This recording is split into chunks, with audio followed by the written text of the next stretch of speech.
we are all celebrating this International Women's Day, uh, particularly we'll have to think, I have certain opinion.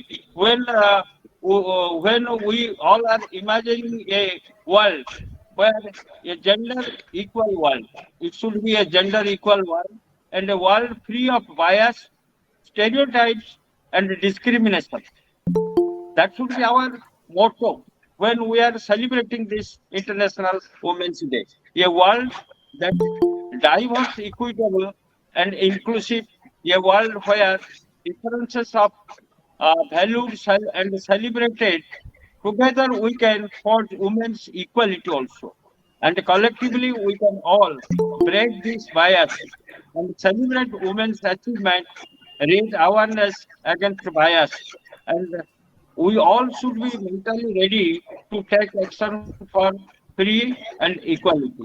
And that should be our motto when we all are in a position to celebrate and highlight the women's achievements always. And I also urge upon the media to come forward to highlight the women's achievement more profusely.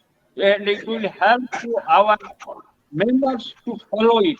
And I hope today's discussion and deliberations will definitely help all to formulate and plan how we can take forward the message of this International Women's Day program. So with these words, I welcome all the resource persons and speakers, those who have joined with us in our webinar along with the participants. So now I over to Gayatri Parsonage to have the brief introduction of the guest, and immediately without wasting the time, we can go with the program as per our own schedule. Thank you. Thank you, sir. Sir has already given his welcome address and focused on something on this day's importance. And now I am very privileged to introduce our eminent resource persons before everybody. And we have with us Professor Dr. Murli Desai. Madam Desai is an international social work educator. She had her MSW degree from Tata Institute of Social Science and her PhD in Washington University of St. Louis. And she has more than 30 years of teaching experience in social work teaching, and she also worked as a professor in Tata Institute of Social Science, heading the unit of Family Studies, Social Work Education and Practice. She also worked as a professor in Seoul National University and senior visiting fellow in National University of Singapore. And Madam has contributed a lot in the field of social work, and she was the convener of drafting committee of the National Council of Social Work Education Bill, and given try to create an identity in of the Social Work Council, in the requirement of the Social Work Council, and she focused a lot in that aspect. And she is also a member secretary campaign for National Council of Social Work Education. Madam presently, she is the coordinator, National Curriculum Resource Group of Social Work Education, and Madam is felicitated by NAPSI. NAPSI in India, he conferred a Lifetime Achievement Award to Professor Desai in 2018 for her contribution to social work education and knowledge development. And we are very fortunate to have Madam with us today on this on this Women's Day. Thank you, Madam, to be with us. And now I am delighted to introduce Professor Usha Raman. And Usha Raman is a professor at the Department of Communication, University of Hyderabad, India. Before entering academia in 2010, she worked as a freelance journalist and health communicator for over 3 decades, publishing on topics related to health, technology, and women's issues in range of mainstream newspapers and magazines. Madam also writes columns for one of India's largest daily, that is Hindu, The Hindu, and edits a monthly magazine for school teachers known as Teacher Books. And Madam received her doctorate in mass communication from the University of Georgia, USA, in her doctorate in 1996, and her research interests include cultural studies of science, health communication, feminist, media studies, and the social and cultural impact of digital media. At the university, she offers courses on basic and advanced writing, digital media, and cyberculture and health communication. She has also worked on a range of consulting projects on health promotion and behavior change communication for the Indian Institute of Public Health, Hyderabad, and UNICEF India, and the Georgia Institute of Global Health India of and MIT. IAMCR is a global professional association of media and communication researchers based in USA. It is supported by the voluntary contributions of many people, and including more than 80 sections and working group chairs and deputies, uh, and 40 members of its international council, a 5-member executive board, and many members of various committee and task forces, and more than 2,700 active members. And we are very fortunate to have Usha Raman with us on this day. Definitely, our students will be enlightened by her deliberation. We have another resource person, Dr. N. Ramaya. She is an assistant professor at the School of Social Work in Indira Gandhi National Open University, New Delhi. She is a trained psychiatric social worker. She did her MPhil degree in psychiatric social work from NIMHANS, Bangalore. She holds in social work. Um, she holds PhD in social work from Bharati Dasan University. She is also a life member of National Association of Professional Social Workers in India, NAPSI, and Indian Society of Professional Social Work. And prior to joining ISRO, she worked as a lecturer in Santai Hans Prabhu College, Perambalur, and Bharati Dasan University. She has experience on handling national mental health programs, Ministry of Health and Family Welfare, Government of India as a consultant. He has published many articles in national and international journals, presented papers in national seminars and international conferences. Presently, he is the coordinator for MSW Counseling and PGDCOU and Postgraduate Diploma in Social Work Counseling, ODL programs in the schools of social work. She has lot of research on her credit also. Madam is also working in the, she contributed in the field of research, and her contributions are definitely benefited for our students in the field of social work. And we have another guest with us, Madam Rosni Sehgal. She is the project head, MESC, New Delhi. Rosni Sehgal holds rich experience in the field of media and entertainment. As the head of business development, she takes care of overall business development needs. She also owns Reddit of conceptualizing and in the making of media talkback, the leading monthly magazine. She also owns Creative Warriors programs, which is known brand in the industry today. A number of university and industry associations also goes to her credit, including big media houses that are otherwise known to people through prominent TV channels and movie theaters. Rosni is a science graduate in microbiology with advanced degree in alternative healing sciences, nutrition, and dietetics. Her keen interest in marketing and management has helped her scale new heights at work. And today we have Madam Rosni with us, and she will definitely enlighten our students with her experiences. And today, as you know, that the theme of this year's International Women's Day is Gender Equality Today for a Sustainable Tomorrow. And every year, this day is observed as around the world to honor the socio-economic and cultural achievements of women from all areas of life.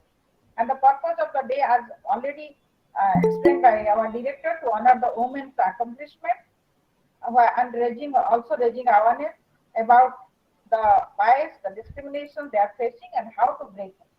So our esteemed resource persons will definitely throw some light on this topic, and it's my humble request to all the resource persons, as already mentioned by our director, please uh, restrict your deliberation to 15 minutes. So thank you very much, and I am very fortunate to introduce you all. So now I'm requesting Professor Usha Raman for her deliberation. Thank you so much, and good morning to everybody. It's always a little embarrassing to listen to yourself being introduced in such a detailed way, but thank you for that generous introduction, and Women's Day greetings to everybody. I'd like to thank Professor Padi particularly for inviting me to be part of this panel. I've long admired Professor Desai's work, and it's a privilege to be speaking alongside her, as also the younger panelists, Dr. Ramya and Roshni Sehgal.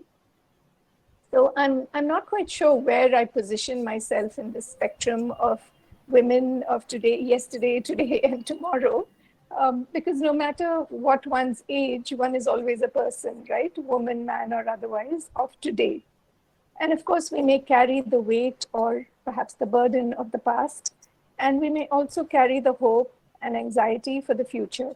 So in that way, too, each of us is a combination of where we've been, what we've seen, and where and what we are today, and where we hope to go and what we hope to become tomorrow.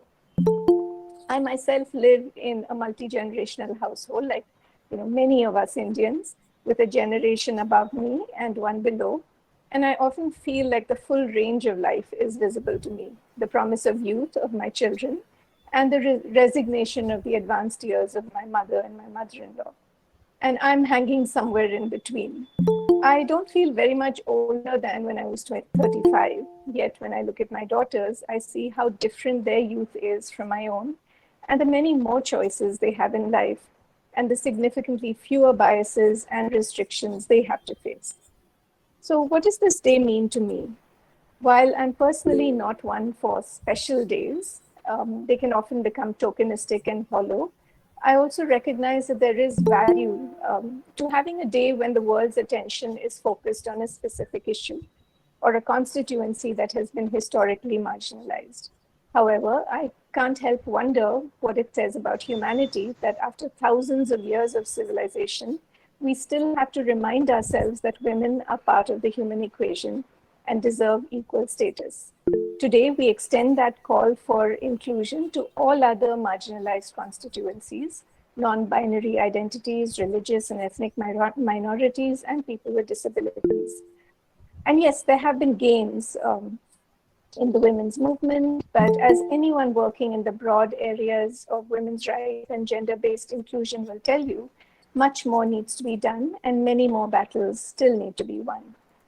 So International Women's Day, as most of you already know, began with the demand for bread and roses, the right to work, to have better working conditions, to be compensated fairly for work, to be represented in political and economic decision-making. Over the years, these demands have been widened and adjusted to recognize the complex ways in which women were continually marginalized in all spheres of activity. How have these demands fared in India? How much have we achieved in the past century or more globally, and close to 75 years here in our own country? There have been significant gains, no doubt. On the legal front, the activists of the 1970s and 80s fought long and hard to put in place legal provisions to protect women in the workplace, to criminalize dowry-related harassment, and to secure property rights for daughters and wives. The POCSO Act has helped expand the definition of rape and harassment to include children, the most vulnerable of all genders. Most recently, the Me Too movement brought attention to the insidious ways in which power is exercised over women in workplaces, but also in other spaces. But then again, we're still debating many things like the politics of marriage in relation to domestic violence and marital rape. So there are still contentious and problematic issues that need to be worked out. But of course, there is increased visibility for such issues, thanks largely to the advances that we've made in education and in economic empowerment of women. And this has been helped in some measure by the power of digital tools and social media to amplify voice. Even as I speak today, the Indian women's cricket team is making waves in New Zealand, keeping the hopes alive for a World Cup win. Women-owned businesses are exploding in number, thanks in part to work-from-home opportunities and social networking that aids e-commerce. Madhvi Puri Butch was appointed the first ever woman to chair SEBI. There are now 4 women judges on the Supreme Court of India. Some of the most exciting names in entertainment and the creative industries are those of women and non-binary individuals. Instagram and YouTube abound with the vibrant, fearless voices of these young creators who are unafraid to show themselves and call out injustice and unfairness where they see it. Today, the hashtag Break the Bias is the social media call to remind us that deep-seated social and cultural norms still work to keep women in their place at the bottom of the hierarchy. Calling out bias and having the means to do so is the first step to tackling it. None of us here need to be reminded that these advances are still limited to a small percentage of women and other sexual minorities. A couple of months ago, I was in conversation with women journalists and activists across the generational spectrum. One young woman journalist was talking about the entrenched gender norms in newsrooms, about how women, particularly in the television industry, were repeatedly marginalized and dismissed, and often subjected to what we may call benevolent and often not so benevolent sexism. She noted quite angrily that such things as the Vishakha guidelines looked very good on paper, but hadn't really changed things inside the media establishment. At the same time, a senior activist who had been part of the legal fight that led to the establishment of the Vishakha guidelines emphasized that this had indeed been a historic and very important win for women. And for myself, as someone who's watched the women's movement unfold over many decades, I can't overemphasize how big a win the Vishakha guidelines were. It brought the conversation around harassment into the public sphere. In many ways, it started the conversation. But we also know that it takes work to continue that conversation, to keep it sustainable, right? And to constantly bring in themes that are relevant to the present times, so that social justice or gender justice can be realized to its fullest extent. So this means expanding notions of inclusion to imagine more broadly what gender means, and therefore how gender norms can restrict or constrict our freedom to be fully human. Clearly, the women of yesterday need to be acknowledged. The women of today have to be energized, and the women of tomorrow need to take on board the wisdom of the past and the urgencies of the present as they look to the road ahead. So what are the urgencies of the present? There are many. One can talk about sectarian conflict on the lines of caste, ethnicity, region, and religion, where often the bodies of women become the site of extreme violence.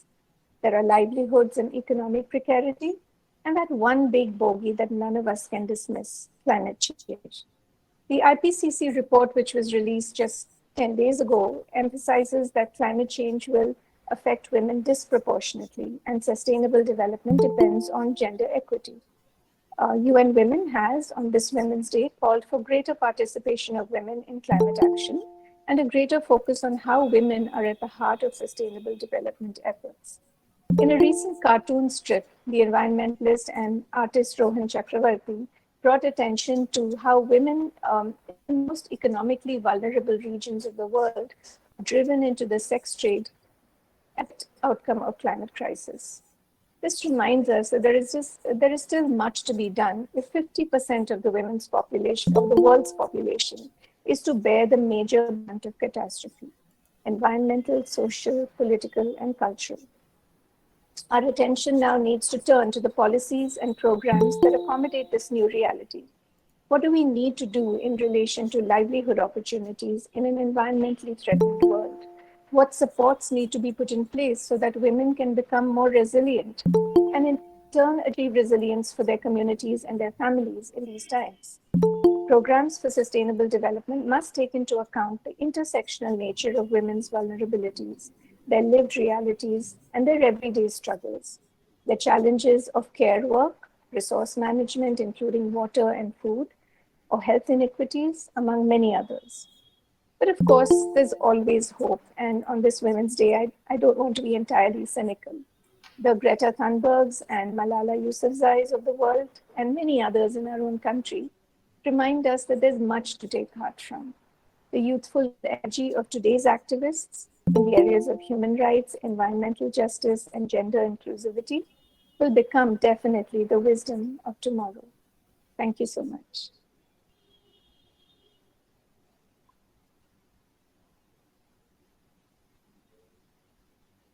back to you, IMS.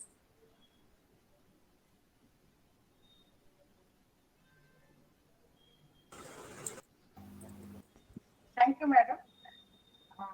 Thank you for your deliberation of women of regarding the yesterday or today and tomorrow. And now I would request Professor Murli Desai for her deliberation.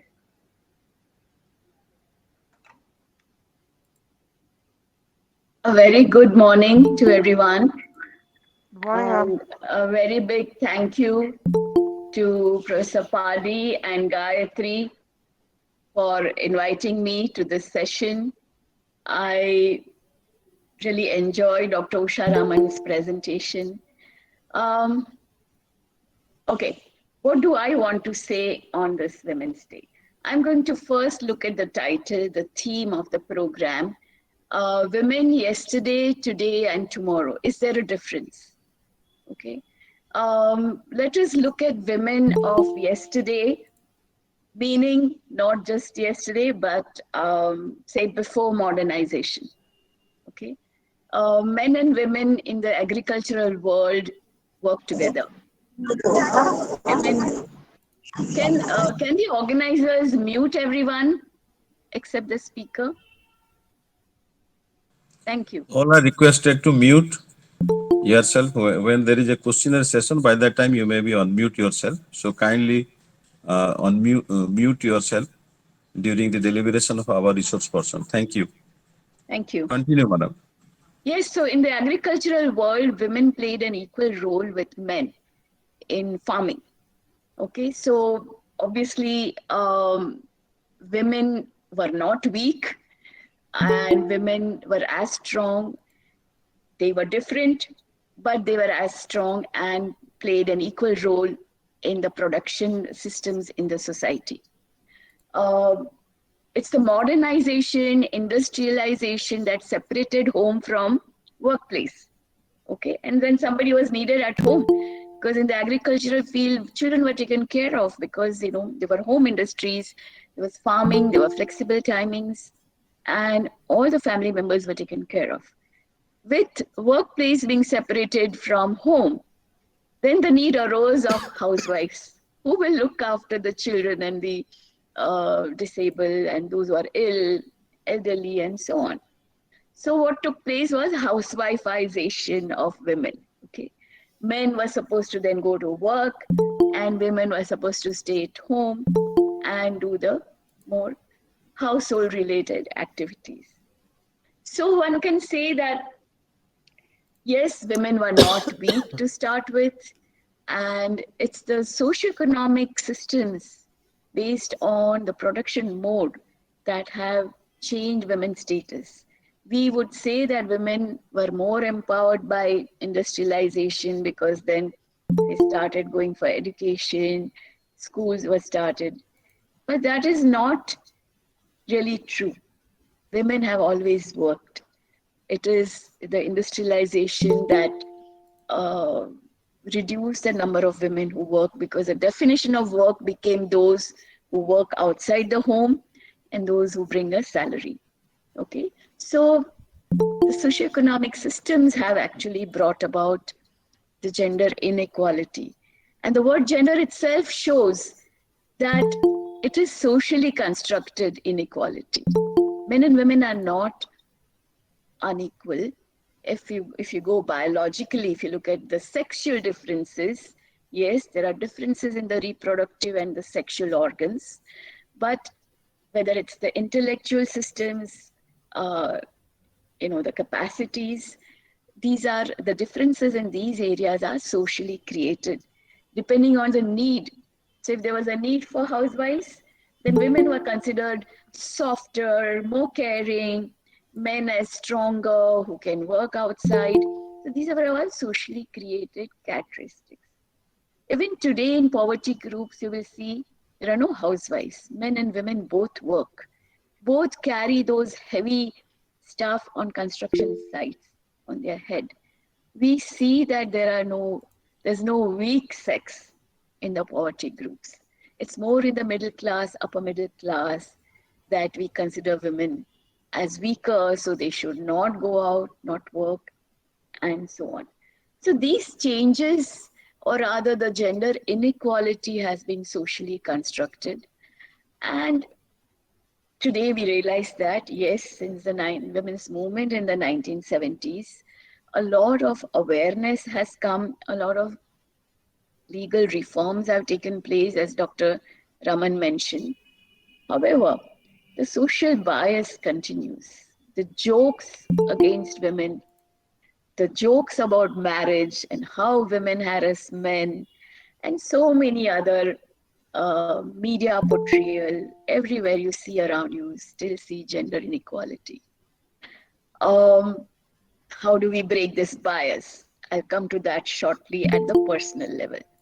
But before that, I want to briefly cover the second part of the title, which is Gender Equality Today for a Sustainable Tomorrow.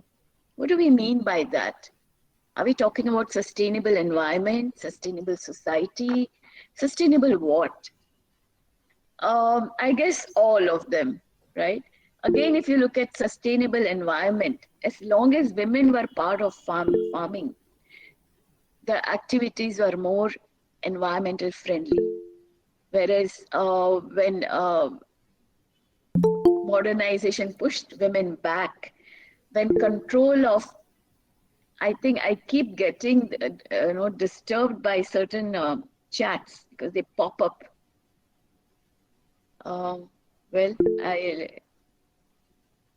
Can people raise hands after the talks are over?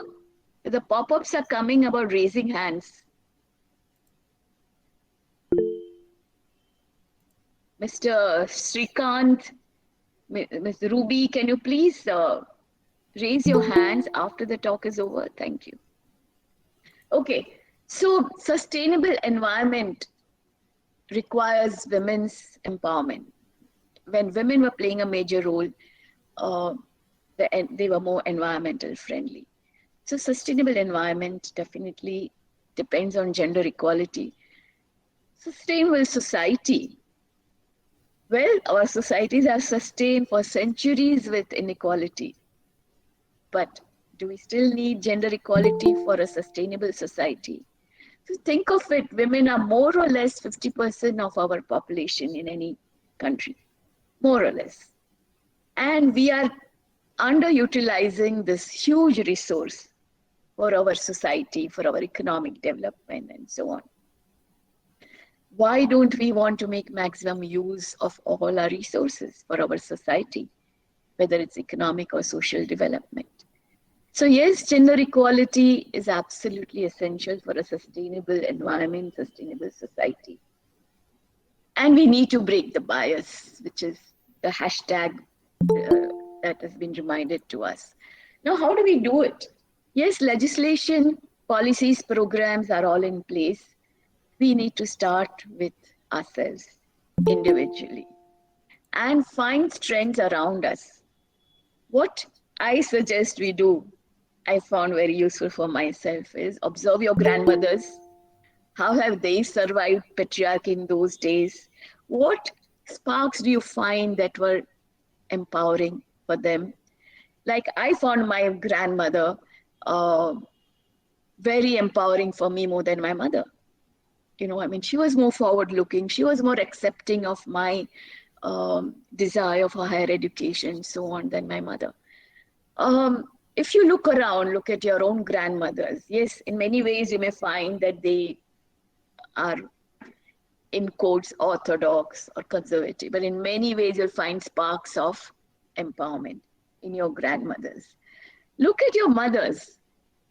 Yeah, how have they coped with patriarchy? Look at the strengths of women around you, and you will find these sparks, inspiring sparks. And when they have not, you will find constraints that have not allowed them to, whether constraints are from within or from the environment. They have made a difference. Women of yesterday, whom we can still see, women of today, if these are young girls who are in this group, then your own mothers, you will find a lot of strengths and a lot of things. My mother, when she got married, she made a condition with my father that she will not cover her forehead. That was a practice those days in our community. Not just cover your head, but women should also cover their forehead. She said she will not do that. She was studying when she was engaged. She said she will complete her degree. And these small things have made a lot of difference to women of today, To me, what my grandmother did, what my mother did, have made a lot of difference to the family life, to the society that I grew up in. So look around you, get inspiration from these people. What did I do with my own life? Yes, after my first degree, my parents wanted me to get married. And I did not. I wanted to go ahead in my education. So what did I do? Did I accept what they said and get married? No. I reasoned with them. I insisted that I want to. And then they said, okay, you go ahead. Yes, my grandmother supported me. Yes. And I went ahead for my master's and then for my doctorate and so on. The point I'm trying to make here is that you have to first want change yourself. If you are happy with status quo, if you are happy if your parents say, now get married, if you are happy if your society says you are a woman, so you go for arts and not for science, then you can't make a difference. What we have to do is empower ourselves, talk to ourselves. Okay, what do I want? And if I want to take up science and engineering, and if people say you are a woman and you can't, then I have to reason with them and I have to insist on what I have to do. Yes, freedom is very essential as long as you're not hurt. Your freedom is not hurting others. So your freedom to want to do to study what you want to, it has to be in your hands. And you can do that only when you work hard for it. You have to be clear for it. And after taking up, for example, science or engineering, not that those are better. I don't give more value to science than arts. So that's not what I'm saying. All I'm saying is every one of us should have the choice of what I want to do in my career. And therefore, what kind of education do I want? So these rights go with responsibility. You have to work hard for it. Yes. So I guess the drive with which I took up my career, somewhere in my subconscious, I wanted to prove the society that you didn't want me to study. You wanted me to get married. But I have made such a good use of my education. I have moved ahead. I have worked hard. I have worked innovatively. I have made good opportunities, good use of the opportunities that came my way. So what am I trying to emphasize? Yes, be clear what you want. Do it. Use the opportunities, but work hard for it, right? Take responsibilities of whatever you undertake. Even when it comes to marriage, some women don't want to get married. Some want to get married, but not now, later. We also have now trends for homosexuality, the non-binary genders that Dr. Raman talked about. Yes, be clear. Decide on what you want to do. Late marriage, no marriage, what kind of marriage, but take responsibilities for that, right? Anywhere, any woman that has made a change has not come very easily, yes? But once you are clear about what you want to do in your life, then you can convince those around you. In fact, you take the whole society a step ahead, right? You have already broken the bias that you can do it, right? And the way you live your life will bring another society, a different society to your daughters. Yeah, I realize there are men and women both here, and both have to be doing this important task of breaking the bias, right? So take the responsibility of social change in your hands. You can do it. Like yourself, whatever is your gender, right? And find your own desires, your aptitudes, and move towards it. Work for it. with hard work. Yes. And this is how society will change, because we've had the best of laws, policies, programs in India for gender equality. Nowhere else we can say has a better law and so on. And yet the society is so far behind because this bias or this gender prejudices are so deeply ingrained. Although every woman has made a difference, I would say, because somewhere or the other you want to change. Just briefly, the word feminism, which also many of us don't like because it has some kind of an aggressive connotation. But I like the word because it basically means to accept that there is gender inequality and to make a difference. And we are all making a difference by studying what we want to, by, taking certain decisions ourselves, which we are not allowed to. And this self-empowering is what we have to take ahead.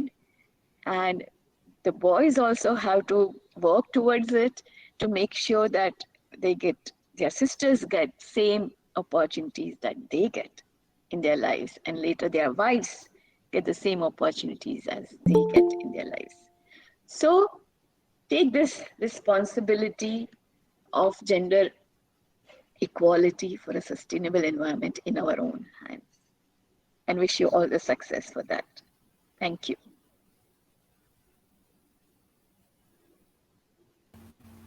Thank you, Madam.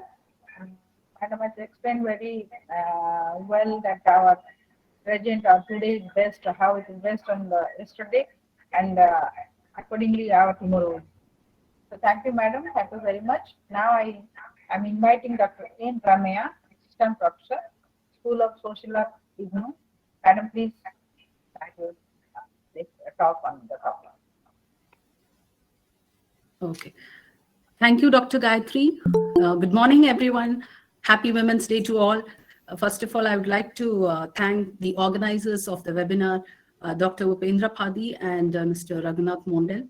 And both the speakers were really extempo and very inspiring speech. And I'm delighted to share the platform with the senior professors, Murli Desai and Professor Usha Raman. So today, already both the professors spoke, like it was very comprehensive of women as today and tomorrow. And now today, my presentation would be more of the aspect on mental health, women and mental health. So we know that women have been equal partners with men in the struggle for survival and with the advancement of human society through the ages. And also we can see the coming to Indian society, its dynamics are diverse in nature, and while interpreting the positions of women in such a society is no doubt challenging for all of us. So I would just like to present through you PPT. So I want to share my screen. You see the PPT, sir? Yes, ma'am. Yes, ma'am. It is visible. Okay, fine. Please go ahead. Okay. So today's topic, what I'm going to focus is on women and mental health. Here, I just want to reiterate that already we discussed women constitute like half of humanity, and we can also say still their status in society, it remains unequal compared to men based on various domains, like, for example, we can say education, health, economy, and politics. Women definitely is an integral part to all aspects of society, and she plays a multiple role as a mother, as a wife, as a daughter, and as a sister, and as a daughter-in-law. She has multiple roles to be played, and she has to balance this relationship, and that is very important. And that we can also see women as a part of labor force. And when we talk about gender discrimination, definitely still in the present society, there is a lot of discrimination against women. Particularly, we can say they are still in poverty, hunger, they are malnourished, and they are exposed to a lot of violence, like domestic violence, sexual violence, And there are also a lot of issues to be dealt with, like reproductive health and other concerns. And when we talk about mental health, why we are focusing on mental health, this is spoken very less, and less importance is given to mental health of women. So this is an important aspect in human life, because mental health is an integral part of health of an individual. It is as important as physical health. So much of importance we are giving on for our physical health, but we are ignoring our mental health. So this part is very important. When we say mental health, it is intimately connected with the physical health as well as the behavior of an individual. So there are three dimensions of mental, physical, and social health, and these are the vital strands of life, and all these are closely interwoven and they are deeply interdependent. And WHO in the year 2007, they defined mental health as a state of well-being in which the individual realizes his or her own abilities, who can cope up with the normal stresses of life, who can work productively and fruitfully, and also able to make a contribution to his or her community. Now let's move on to women's mental health. So earlier the focus is on like more to reproductive health. Now various studies has proved that there are also other factors like social factors and physical factors which also causes mental ill health. So it is a multi-dimensional theme, and it also has wide range of perspective. When we talk about women's mental health, this can also be examined under a broad dimension of the nature as well as the magnitude of women's mental health problems and the various psychosocial factors which has impact on women. Now, when we say there is an association between psychosocial factors and women's mental health, there are also certain studies by Walton et al. In the 1990. In their study, they say that the physical as well as the social factors, this also initiates or perpetuates mental ill health. Another study by Ramans Clarkson in the year 1990, their study reveals various issues like the quality of social network, difficulties with alcohol, childhood sexual abuse, lower socioeconomic status, all these affects the mental health of women. Now moving on to gender and mental health. Again, this determines various tasks, activities, then the physical space, appropriate behavior, and various access to various resources. When we say women have less access to various things, like when we talk about economic factors like work, food, money, housing, health services, and when we say their political, that position of leadership and policy making, this is also a big question, and they have less access. And when we talk about social factors, social network, membership in other social organizations, it's comparative less to men.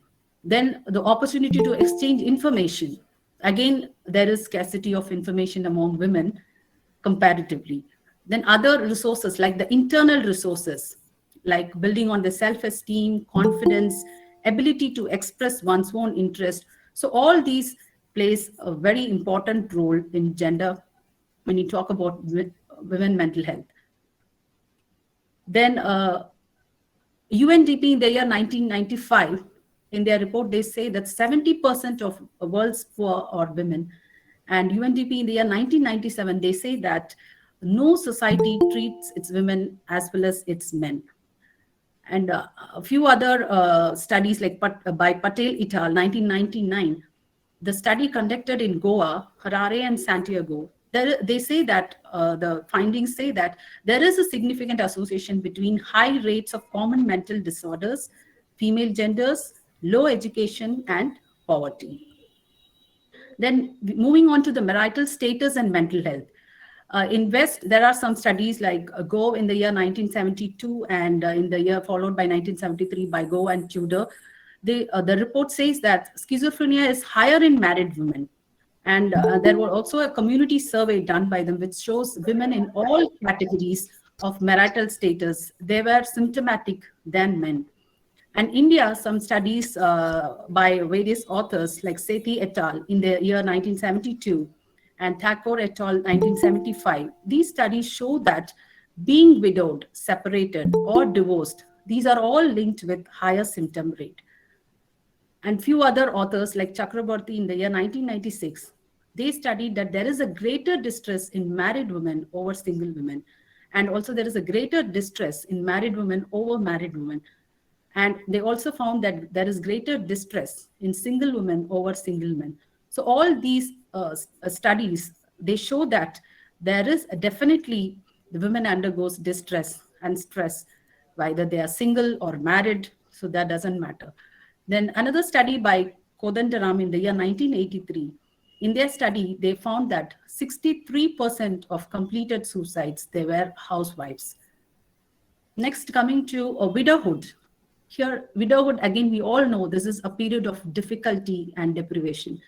There is restriction in dress. In those olden days, we can see that definitely there is a dress code for them. And now in the society also, still these people, like maybe in a celebration or a function, they are not in forefront. They themselves are withdrawn or isolated. So other things like keeping bindi or flowers, all these are restricted. And still in our society, these things are followed. And few other things like discontinued interaction with others in the family. Definitely, when they are in this position, this also can be seen in many societies. And there are also more increased religious activities. Always like they are like doing prayers, puja, and all the rituals. So in the society, in some places, still we can see in remote areas or rural areas, this kind of thing is existing. Then they are also denied decision-making role. So in the family, they are like just in one corner, and they are not allowed to make any decisions. So there is also discrimination in social functions, as already I mentioned. Then talking about violence, here again we can say there is common expression of gender equality. There exists domestic and sexual violence. Definitely, this has contributed to the prevalence of mental disorders. There are different types of violence we can see against women: domestic violence as well as sexual violence. Again, a recent review of 39 studies in several countries, nearly half of the women, they reported physical abuse. Another study by Ratner in the year 1993, in their study, they found that the relationship between spouse abuse and mental health problems, definitely spouse abuse leads to mental health problems. This was the finding from their study. So it is evident. Then there are also some common mental disorders, which includes depression, anxiety, post-traumatic stress disorder, alcohol use disorders, somatic complaints, and so on.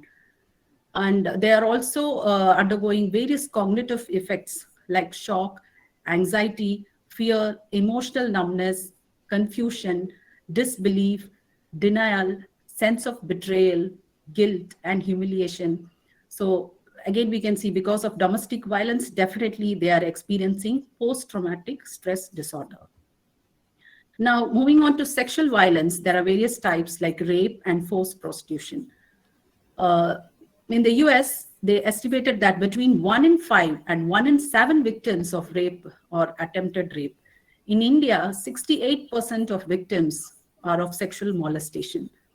So definitely we can see the consequences of rape, like they undergo major depression, general anxiety disorder, post-traumatic stress disorder, and obsessive compulsive disorder. And because of sexual violence, again, there is increase in prostitution, suicide or homicide. And there are also various cultural beliefs, being virgin. So this is very important, especially in our society, Indian society. So when it's lost, they are totally shaken, and they sometimes they think that they are not fit to live in this society. So such kind of beliefs are also there. Then laws are defeated at several levels. Like there is sense of self, they have to have safe relationship, and also they should have the hopes of being loved and unharmed. So these are the extreme form of psychological distress they face because of sexual violence. And few studies by Stark and Flitcraft in the year 1996. So they found that physical abuse leading to suicide in 1/4 of women, Half of all suicide, like in African American women, is preceded by abuse. And especially in countries like India, China, there are high rates of suicide, and there are also there is high risk of post-traumatic stress disorder. Now, moving on to reproductive health and mental health. This is also an important area because initially the focus was on reproductive health. Then coming to menstruation and mental health, because this is one of the important aspect in women. So every woman has to undergo menstruation, menopause, and definitely it has impact on their mental health. So 38 to 71% across different cultures, the women experience negative mood. And they also experience premenstrual tension syndrome, that is like affective, behavioral, cognitive, and physical changes. So we call it as like PMS, premenstrual tension syndrome. In this time, during these times, like they are really irritated, angry, frustrated, they are depressed. So many other changes can be seen because of the hormonal changes during this time. Women also like who are seeking treatment, if you see the treatment rate, like it's lesser than women who report the symptoms. It also interferes with women's occupational functioning. Definitely, they have to undergo because they are working at home. They have to work in the office, so they have to balance. So physically, they are tired, they are exhausted, and all these symptoms, definitely it is interfering with their occupation. The PMS reported in, like for example, in college women, it is 9.4% and 14% in industrial women and 3% among rural women. Then talking about 20% pregnancies end in miscarriages. And this is really a trauma experienced by many women. And there is also less attention by healthcare professionals. Women who are burnt alive and like they reach to a decision, like these are the grounds for divorce. So definitely this is stressful to women. Many studies like Bag and Lasker in the 1981, doctors, they say that they should meet the couples several times who have suffered miscarriage. This is a kind of support they need during this time. So there is a necessity to provide social and community support to women. Another study by Bhatia and Bohia, and also Miss Kaur, they have found out that there is like who had spontaneous abortion, they scored high on neuroticism and depression than who had underwent therapeutic abortion. Then talking about motherhood and mental health, another epidemiological study, they found out that there is a greater risk for psychiatric illness in women's life. The psychotic illness in first month after childbirth, they say that it is about 22 times greater than in any of the 24 months. So when we see what is the primary etiology, it is physiological. And second, the importance is given to the psychological and social factors. So these are very important in mother's mental health. And they also undergo 3 major postpartum disorders like postpartum blues, psychosis, and depression. Now let's see one by one. Postpartum blues. Like postpartum blues, what are the symptoms they have? They'll be weeping, they'll be depressed, they have depressed mood, liability to mood disturbances, sleep disturbances, anxiety, irritability, and other cognitive deficits. There are also other disturbances which requires recognition and empathy and support. So these are the things we can see during postpartum blues. Then when we say postpartum psychosis, if you see the frequency, it is 1 to 2 per 1,000 women. And the affective illness is more than psychosis. Then they also experience postpartum depression. The period of onset, we can say this vary from 1 week to 1 year. So definitely this is a stressful period, traumatic for the mother as well as for all the family members. So the biological causes are unclear, but they definitely need social support. And because if they lack this, they have stressful life events, definitely this leads to depression. Then another important thing is mother and infant relationship. Here, like after the baby is born, they have delayed attachment with the baby, that is with the infant. Then they have obsessional thoughts of hostility towards the infant and neglect. Sometimes they neglect, they don't feed the baby, they don't take care of the baby. So all these happens during that time. Then there is child abuse and neglect.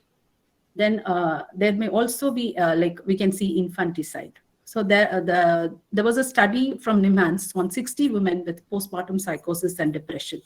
So in that study, they have found that 18 expressed infanticide ideation, 4 committed infanticide, 2 attempted infanticide, 1 killed older child, and 2 attempted infanticide, also attempted suicide. So this, the mother and mental health, we can see what the seriousness, why mental health is important during these phases. Then moving on to menopause. Again, 1/3 of life of women is beyond menopause. They experience a great deal of personal change as major life events. Usually, they experience negative. So they have a negative attitude towards menopause, which may relate to depression. There is negative attitude prior to menopause. During menopause also, they undergo a lot of hormonal changes. They may be depressive, angry, frustrated. So many emotions can be seen. A study by Wincor in 1973, they found out that there is no significant risk at menopause stage for depression. Then moving on to aging women. Kane in the year 1991, in that study, found that large proportion of lifespan women actually, they are in pain and in health, because aging is very important, not only for women, for men also. Again, the focus here, because the negative image, again, you can see the women becoming old and they are unattractive, they are dependent on others or other family members, and they have a lot of physical illness and ailments. So this definitely have significant psychological and social problems. Again, depression and anxiety, they are the most pressing problems during aging. So the elderly women, they are among the poorest and the vulnerable people during this phase. And they're also, as I said, less represented in use of mental health services. Then we can see there are various laws related to mental health: Child Marriage Act, Dowry Prohibition Act, the Indecent Representation of Women Act, Immoral Traffic Act, Equal Remuneration Act, Maternity Benefit Act, National Commission for Women Act. So all these acts really paved the way or empowered women. Then coming to last few slides. Now, talking about the interventions at home and workplace. So there is always a greater power and reasonable levels of demand. So as our senior professors also shared this, like both should share the responsibility, both male and female should share the responsibility. And now in the present society, like we can say, these are the contemporary challenges, both are working, they have to share their responsibilities. So there should be high autonomy in their job. And because of low time pressure, definitely there should be understanding sides from both the gender. Then there are positive conditions for women's mental health, like we can say employee assistance programs, stress management programs, service for childcare, then also think of flexibility in time and so on. Then when we talk about the mental health programs, there are various initiatives taken for mental health for the underserved population. The main objectives of these programs is to enhance the attention of people and government of the world to the effects of mental health problems by establishing various demonstration projects to encourage support between countries and also to establish demonstration programs. Then moving on to the policies and legislation.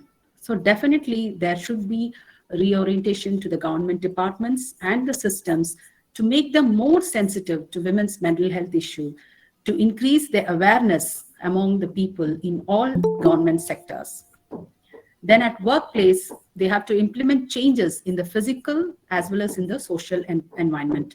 And they also should introduce various formal group programs. Like all the institutions, they have this internal complaint committee where women can go and attend the informal meetings. Their grievances are addressed and they can go on discussing whatever the problems and so on. Then when we talk about criminal justice system, educating and training relevant sectors of criminal justice system is important, and also to improve the curriculum for students who are undertaking legal studies. This should be done. Then moving on to the use of media, lobbying media persons to definitely it will reduce the negative images of women, and using media to inform community about women mental health problems, and it has to address the stigma. So media play a very important role. So using mass media to advocate women's mental health, and also by using various educational method, definitely this will empower women. To conclude, we can say women, she faces crisis at each and every stage of a life cycle. So this needs, there is a need for acknowledging the prevailing conditions for women, and also the effect it has on women's mental health. So the focus should be from mental ill health to mental health. So there is need for effective intervention from various professionals like psychiatrists, psychologists, psychiatric social workers, counselors, and other professionals who are working in different areas. Definitely, they play an important role in helping women. So there should be like more sensitivity and attitudinal change. This is what expected in the present situation. So, and also there are certain gaps like which exist between the reality and the policies. So that should be addressed. And there should be more gender sensitive policies related to laws in health, education, employment, security, and economy. So we have come to the conclusion of this presentation. Thank you so much for your patient listening. Thank you, ma'am, for your beautiful presentation. You spoke on gender and mental health. A later part we will discussing with our participants. So now we have with us another eminent resource person, Roshni Sehgal, Project Head, MESC, New Delhi. I request to Roshni ma'am to address the gathering. Roshni ma'am. Good afternoon, yes, sir. Yeah. Yes, madam. So, good afternoon, everyone. A very happy Women's Day to all of you. So, first of all, I would like to say thanks to the organizer, Dr. Upendra Padiji, Utkal University, Gayatri ma'am, for planning this event. And thank you to all my fellow panelists, Dr. Usha, Dr. Murli, and Ramya ji. It was pleasure listening to all of you. So as we are talking about women of yesterday, today and tomorrow, so I believe International Women's Day presents us an opportunity to celebrate the political, social, economical and cultural achievement of women and girls around the world. So as we celebrate Women's Day today, I believe we must pay tribute to the women who came before us and blazing the trails that made it easier for us to follow in their footsteps. So I believe it's hard to imagine that up until 1960s, there were very few women in public or in a private sector firms, or even in offices. I must say, as I fast forward to the present, look around the industry, I see remarkable changes, and women are sitting in now senior positions in almost all the private sectors and public profiles. To start with panchayat, government sectors, ministry, skilling ecosystem, space research, and where not. So we will see women all around, and they are indefatigable. They can do multitasking, from handling household chores to handling their professional life so well. So if I have to say about the gender equality for a sustainable tomorrow, I believe sustainable development relies on ending discrimination towards women and providing them access to education and opportunities for employment. So we know that enhancing career opportunities for women by driving local and national initiatives that support advance and retain reward and make a difference. So activities focused on mentorship could be maybe organized, sponsorship, networking, relationship building could be done, and also leadership and skill development. So these all aspects are important for a sustainable tomorrow. So I would also like to mention that as a sector skill council, Media Entertainment Skills Council, we have been doing lots of projects for women.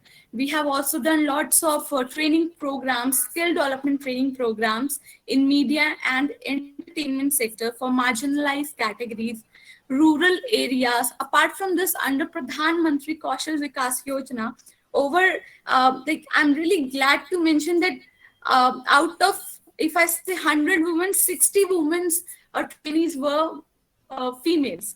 So I would see who are not now either working in an industry or maybe they have become an entrepreneur. So as a council, we believe that we should be encouraging women to now become self-reliant, self-independent, and we shall keep coming with lots of projects, especially for women, to skill them, encourage them to become an entrepreneur so that they can in future hire employees. So suppose if I had to talk about any skill project, starting from maybe becoming a graphic designer, to becoming an actor, to becoming a photographer for women, they can start their own setup. As a government, as a setup, we can government has been supporting us in lots of manner. We all have heard of Beti Bachao, Beti Padhao movement also. So we believe government has also been putting lots of effort to break the bias movement and also encouraging women to become self-independent. So they can maybe put up a setup and hire 100 employees in their, in their startup. So we have to do more putting the onus on women by telling them to go out and find a mentor, a sponsor, or a wider network. So, and we have actually identified high potential women by name, develop their skills and get them broad experience and exposure, and strategically map them to those who can help them to get the next level. So this is how we can help a woman of tomorrow, or maybe I can say sustainable development for future, and also hold the leaders accountable for lifting others up. So as we pause to remember the pioneers who came before us, let's also think about the future. There are tens of millions of upcoming women and girls who have the desire to talent, maybe they have talent and to lead. So we all have a responsibility to become a role model to each other and lift them up. As a woman, I'm trying to say, as a woman, I think we should lift other women up and to give these future women leaders the confidence, insights, and know to how achieve their dreams. So this was all from my side. Thanks to IMS for giving me opportunity to express my thoughts. Thank you very much, Rosmi Madam, for your nice deliberation and initiative to empower the women to take the responsibility, as explained by you and Murli Madam and Professor Raman also, and Ramya Madam also. And thank you very much. Now I request Mr. Raghunath Mandal, HOD Social Work Department of IMS, to for the vote of thanks. Thank you, ma'am. Before extending the vote of thanks, there is a question answer session. If you have any question from the participant, they can, the floor is open, they can ask the question, and then we will go for the vote of thanks. Anybody from the audience, from the participant, if you have any question, kindly ask to our resource persons. Okay, I think everybody well understood. Now we will go for the vote of thanks. Thank you, ma'am. Actually, today we have with us the four eminent panelists, Professor Murli Desai, Professor Usha Raman, Dr. N. Ramaya, and Rasni Sehgal, madam.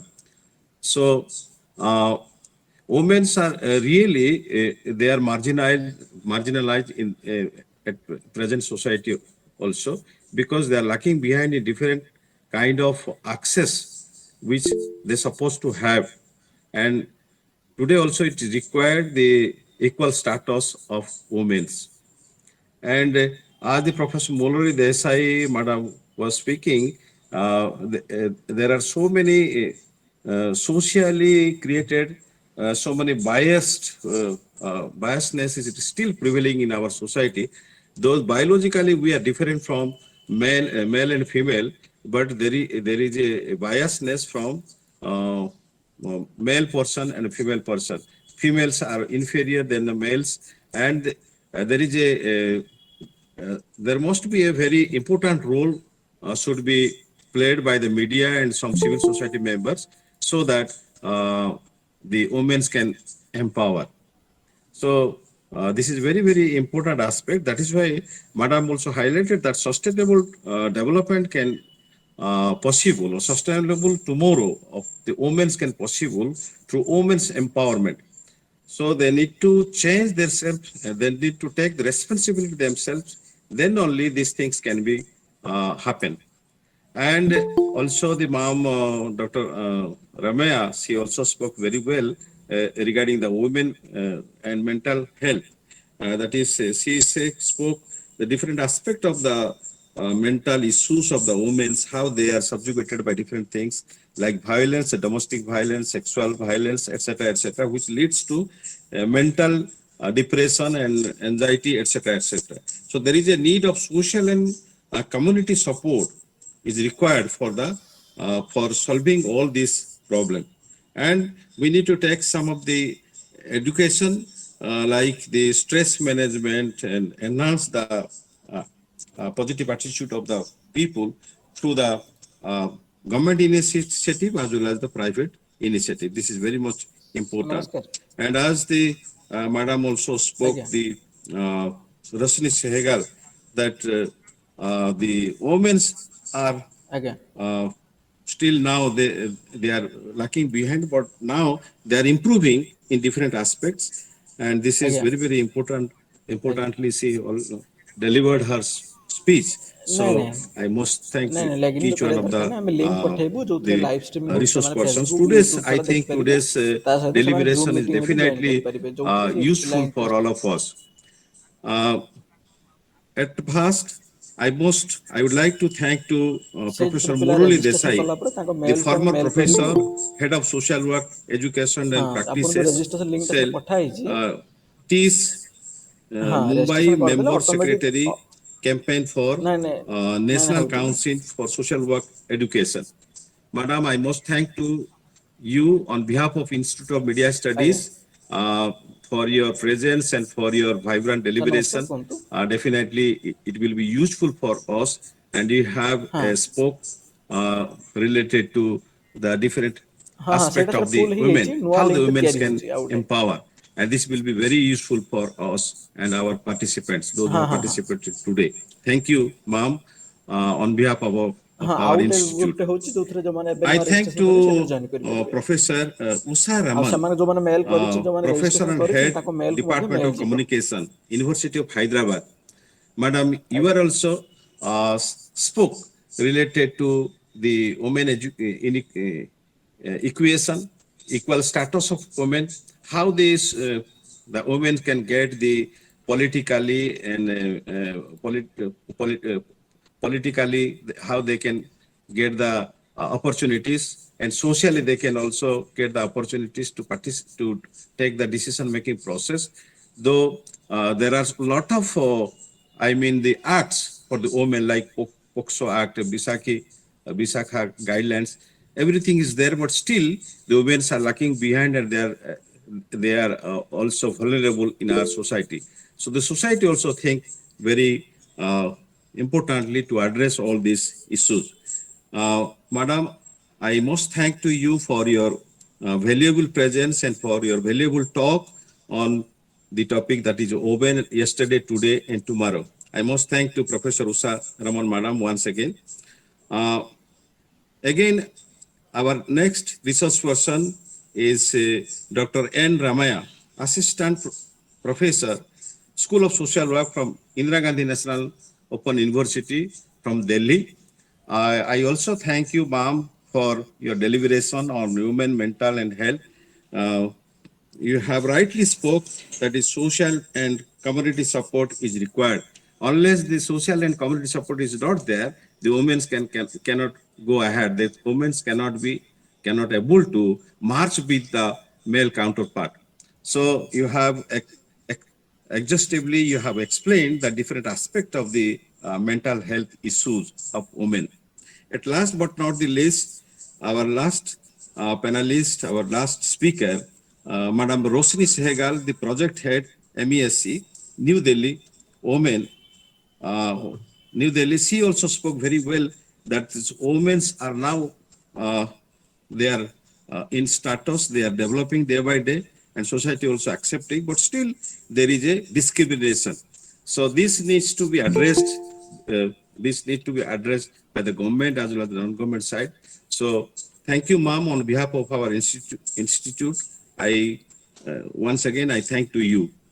I thank to our director, Professor Upendra Padhi, for his guidance and for his well monitoring. We have able to done this webinar very successfully.